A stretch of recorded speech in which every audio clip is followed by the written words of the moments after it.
Thanks to the newest TMNT update, we currently have a lot of mobility in the game. I not only want to discuss these mythics, but talk about where they fit into the current meta of our movement pool, which also includes crash pads, grapple blade, and shockwaves, all supplemented by low gravity flow effect. Going from my least favorite to my favorite, let's start with crash pads. This is an item that I will take, however begrudgingly. By programming design, these are a very clunky item, and it's not even the crash pad's fault. My absolute biggest complaint about the way crash pads work is that it forces you to use the A button midair to deploy them, and you can't change it to anything else. Personally, I would change it to my Y, as that's my edit button and would be the perfect option to have.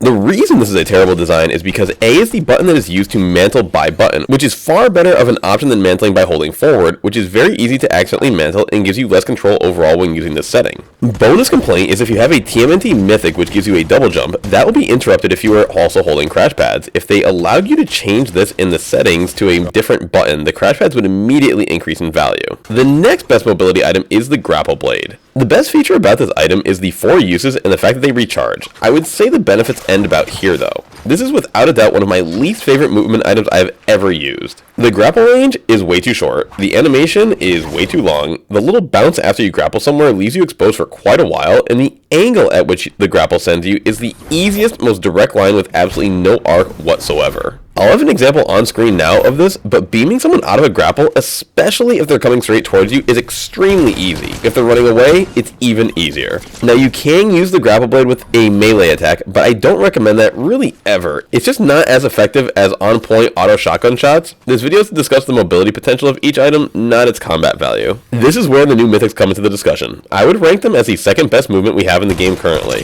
They are honestly an extremely welcome surprise. To describe them simply, I would call them a reskin of the kinetic blade with an added ground pound effect. They also have a secondary benefit of allowing you to double jump once every time in the air if you have the stamina to do so. This makes it so the ideal movement is something like jump, look up, boost, double jump, boost again, and then hit the ground so you can wait for your first boost to come back, allowing you to repeat the combo once per full charge. The charges come back every 10 seconds too, which is very nice for movement like this. There is a secondary combo as well, which is to start off the same way, except after the second boost upward, if you are very high in the air, say you're doing this off a mountain or a hill, you can actually use your third charge for a ground pound, as it sends you at more of a 45-degree angle downward, which can actually allow you to travel very far when done properly. Another huge benefit of this item is the time to switch to another weapon, mainly your shotgun, is very quick, and you don't lose your momentum nearly as much as you do with the grapple blade. They also went ahead and just put these things everywhere. You have the vending machines that sell them for an extremely affordable 300 gold, and they drop as early as zone 1, I believe, and are really littered throughout the map. It feels like pretty much everyone can have one if they want after you're down about 25 players or so. Worth noting there are 4 styles of these, one for each turtle. For all intents and purposes, let's just consider each of them identical, and whatever differences they may have aren't really going to change how we use them. The TMNT Mythic is the perfect item to hold early to mid game, however I don't always take it into the end game like I do our final item, which is going to be the king of mobility, probably from now until forever, and that is the classic shockwave grenade. These are still the best way to get around in any single instance, and it's not really close. The fact that you can go straight horizontal to completely vertical with any angle in between is a testament to their insane versatility, coupled with the ability to combo them into other mobility items or offensive threats like shotguns or EMPs, and the shockwave remains the uncontested best. They of course have one huge flaw, and that is that they are consumable compared to our last 2 options that were rechargeable. Despite this, I still think they are the best option, as when you do use them, they offer far more utility than anything else on this list. Keep in mind, we also have cars in the game for mobility, as well as the newly added reskin drift board for the TMNT update, which effectively functions as a 6th item slot if you are using them properly.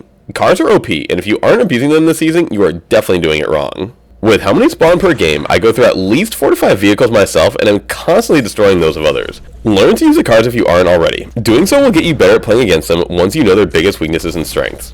For example, if someone is driving an SUV and you see them stop and just get out of it randomly, they're sniping at you. This is just one random tip that you will notice when playing against vehicles, as it's a really common tactic. Keep an eye out for others. One huge buff that Shockwaves received in this last couple of updates is now that you can buy them from NPCs on the map, albeit for an outrageous fee of $250 per stack of 2. Compared to the 36 that they charged last time they were able to be bought from an NPC, I would say they've gone a little overboard. A full stack went from 108 gold to 750. I think a nice compromise would be maybe 100 for a stack of 2, making a full stack cost 300. These 2 NPCs are located here on the map, one north of Reckless and the other to the south of the map, right by where that heart-shaped rock is.